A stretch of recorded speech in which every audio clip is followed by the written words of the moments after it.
David Toulis here. The prosecution of Tim Boyd, County Commissioner, is typical of, you might say, a larger picture, a larger narrative in the American system of state and federal prosecution of political figures, of people involved in politics, and these people are hounded often by ambitious prosecutors, so that there might be a conviction. And I'm thinking primarily, as I read the story of Tim Boyd, of a man named Raul Martinez, who was the extremely popular mayor of Hialeah, Florida, in the 1980s and 1990s. He was tried 3 times for corruption. One time he was convicted, and the Court of Appeals overturned the conviction because the judge refused to allow there to be a distinction between bribery and extortion. Very popular man who effectively was ruined by repeated attempts. By one of the prosecutors' name was Dexter Latinen, whose wife ran for Claude Pepper's Senate seat. This man was very popular, very well connected, spoke excellent English. He was a Cuban American immigrant, and was ruined by repeated attempts to impose upon him the Hobbs Act. His first indictment was in 1990, 64 pages, very blurry and fuzzy. And the prosecutor was trying to show by coercive prosecution attempts upon others lower down in the ladder to show that this man was involved in business. And the mere fact that he was involved in business was corruption. And yet across the country, we have low-paid city commissioners, county commissioners, mayors. Often, some have public office and are purely volunteers. For example, Justin Strickland here in Chattanooga is a volunteer chairman of the Transportation Board, so he's a man who works in the guest service sector, in the hotel sector, and he is involved in regulation of the taxi trade. Many across the country, many people work for very little or nothing, and so it's assumed that they will have their own businesses on the side. And in the Hialeah area in Florida, Raul was very successful, and it could not be shown that he ever coerced or demanded payment for a vote or a non-vote. He was never bribed, and he never extorted someone. Extortion is when you effectively use it's a kind of a negative bribe. Extortion says, if you do something, I will hurt you. Okay, that's what extortion is, or I will reveal something negative about you. And that is the charge that elected official, a politician, Neil Pinkston, is bringing against Tim Boyd, who is also a public servant who has a full-time job in the local economy, and is now being criminally charged for doing politics. The story about Raul Martinez is from a very important book that I gave very actually everyone in Washington thought he should be fired for the terrible job. This book is by Harvey Silverglade. It's called 3 Felonies a Day: How the Feds Target the Innocent. It's a bright red covered book, and on the cover, the picture is of a man, a black silhouette, standing behind white lines, which of course would be the bars, and over him would be the 5-pointed occultic stars that emblazon themselves on the federal flag. 3 Felonies a Day: How the Feds Target the Innocent. But it's not just the feds; it is often other people, and we know that the state, the modern state, is jealous of its prerogatives, and it's jealous of its whole legal system. The state, when it prosecutes corruption, right, as it pretends to be doing against Tim Boyd, it is making an argument for, it is doing a bit of necessary marketing and repair work on a structure that no one sees, and that structure is called positive law. Positive law, which in our time has replaced the negative law of the scriptures, right? The negative law of the Bible. The scriptures have you might say a lot of law in them, but it's really very minimal amount. The concept of justice from God is very, very small in word count indeed. And it views that the state or the magistrate or the judge is really a passive party. He is passive, not active. He operates in a judicial sense, not in an executive sense. And so what we have from the scriptures, that rising from the scriptural model, is common law, where if there's no dead body or no burned out building, there is no crime, right? If you don't have an injury, there is no crime. And we've done better than that, following Marxist theory and humanistic theory. We have done better than God and erected instead a system, what's called positive law. And positive law seeks to codify right and wrong at every point. And so we don't have murder anymore as a crime that doesn't have to be written down. Murder has been codified as a statutory offense. In other words, when you murder someone, you're committing an offense against the state of Tennessee. No longer do we have an unwritten law against murder. It has to be written down. And the state will prosecute because in every murder, it is the victim. And because we have a system of positive law, and we have this sort of phony righteousness of all the things you can't do, and all the other things that you have to do compulsorily in the humanistic welfare warfare executive state of our day, we have many traps. We have legal traps all over the place. And Brent Lambert, by filing a complaint with the election officials, and then getting by that complaint, getting the Tennessee Bureau of Investigation involved, has landed an indictment against the man he's trying to unseat. What better way of getting into office than to unseat by a criminal accusation in which you claim to be the victim, to unseat a sitting official, an incumbent? Well, this is David Toulis, and you think that I'm dead set against politics. I'm dead set against the idol of politics. And I would say, well, every incumbent should be kicked out every time. No incumbent should ever stay in office. We need to get them all out. We need to, kick the bums out. Well, in one sense, I would say that's probably true.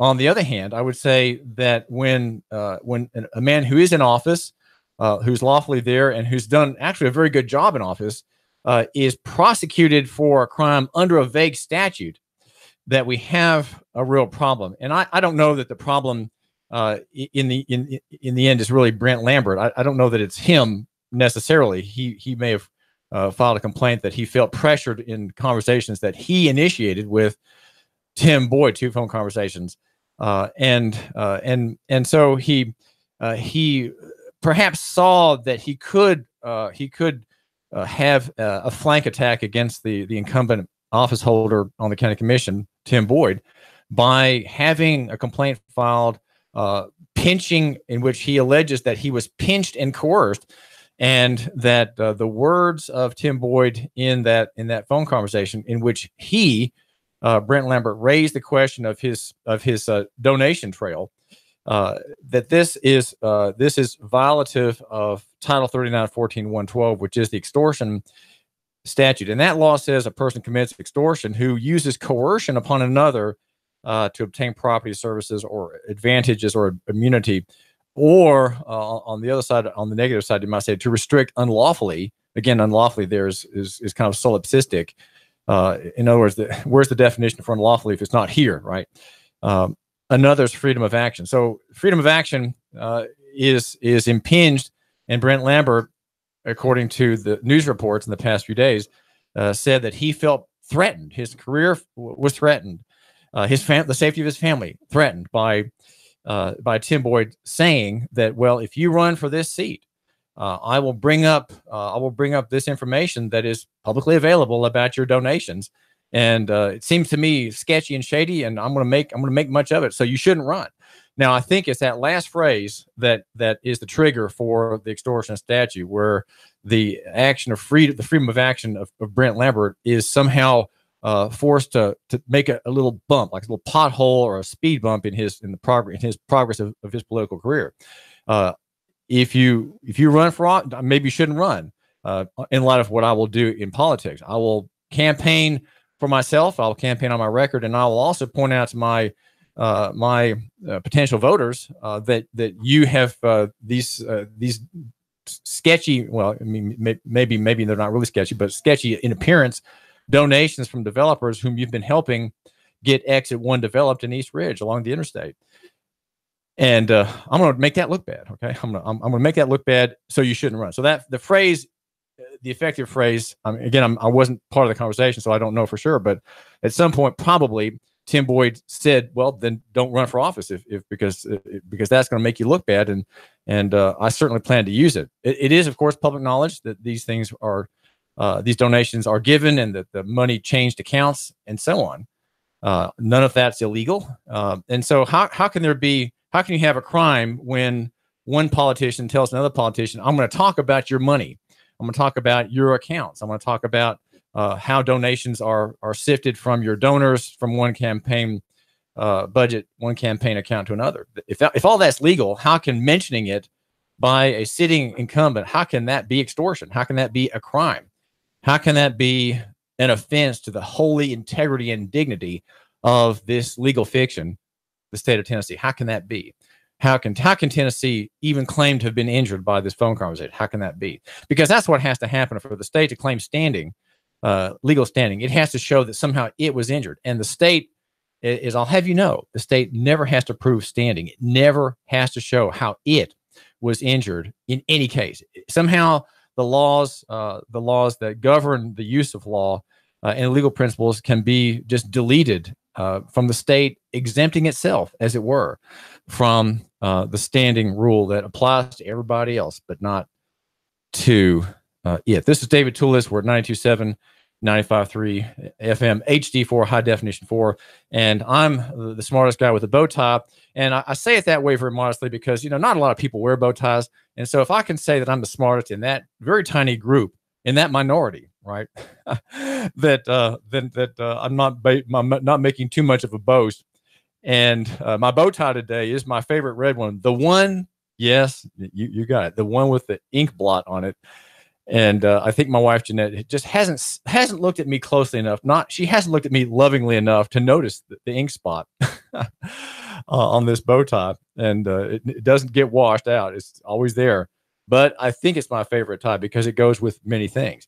The blogger with the biggest pen, 800-8949, 800-8949. This is David Toulis.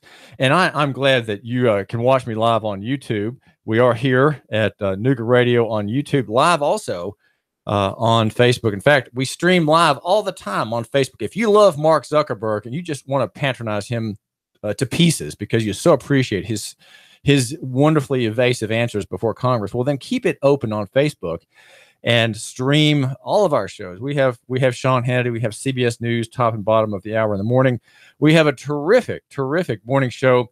If you're wasting your time on other platforms on the drive-in, do tune in here to 92.7 FM with Russ and Val in the morning. It's 800-8949, 800-8949. One just to mention about this question as my thought continues before it fades out too much from the Harvey Silverglade story. There are a couple things. One is a discussion on why is there this perpetual conflict between the state and the people.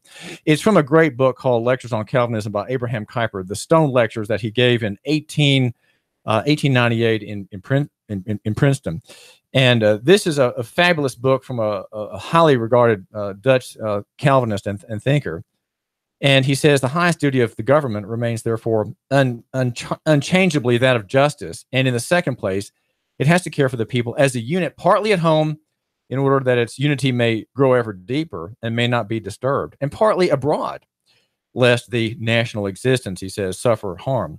The consequences of all this is that, on the one hand, in a people, all sorts of organic phenomena of life arise from its social sphere. Okay, we're talking here about local economy and free market.